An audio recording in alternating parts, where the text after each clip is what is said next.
There's a guy called Johnny, it's a true story, and he was brought up in southern Baptist town in America. And Johnny's father was someone who was deeply involved in the Ku Klux Klan. And so as Johnny grew up, he grew up with this hatred of everything that wasn't in his father's eyes and in the Ku Klux Klan's eyes, something that was a child of God. And Johnny was about 17, and he was asked to go on a radio to sort of put the point of view of the Ku Klux Klan. And there was a minister who was also asked to go on the radio, a black minister called Minister Joseph. And as the two of them were on this radio show, Johnny started telling about his hatred for everything that wasn't, in his eyes, a child of God. And Father Minister Joseph, at the end of his attack, just said to him, "There's two things I'll promise you, Johnny. I will pray for you every single day of my life, and I will always love you." And Johnny, in return, promised Minister Joseph two things. He said, "I will make your life a misery, and I will become the leader of the Ku Klux Klan."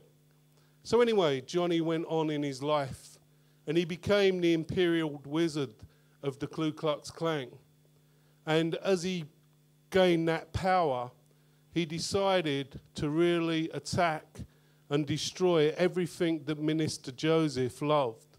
He attacked his church, he had it burnt down. He attacked his family. I think one of his nephews was actually killed in an attack by the Ku Klux Klan. And Johnny would ring up Minister Joseph almost to get him to say how much he hates him.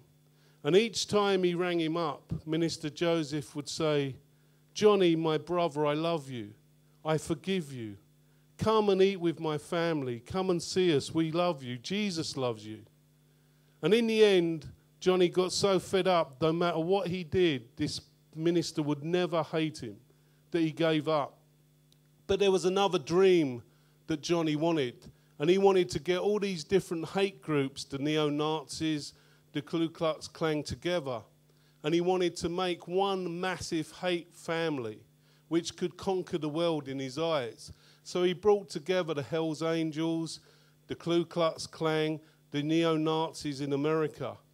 But because they were based on hatred, they just started fighting and killing each other. And he saw that his whole life and everything that he wanted had just fallen apart. And he was in his office in his home, and he was about to take a gun out of the drawer and end his life. And at that moment, a light came through the window, and it fell on a Bible. And Johnny put the gun down, and he walked over to this Bible, and he opened up the Bible, and it fell on the page of the prodigal son. And Johnny cried, and he cried, and he cried. And the amazing miracle that took place was he went to Minister Joseph's church, and they go around America speaking about the incredible love and forgiveness of Christ.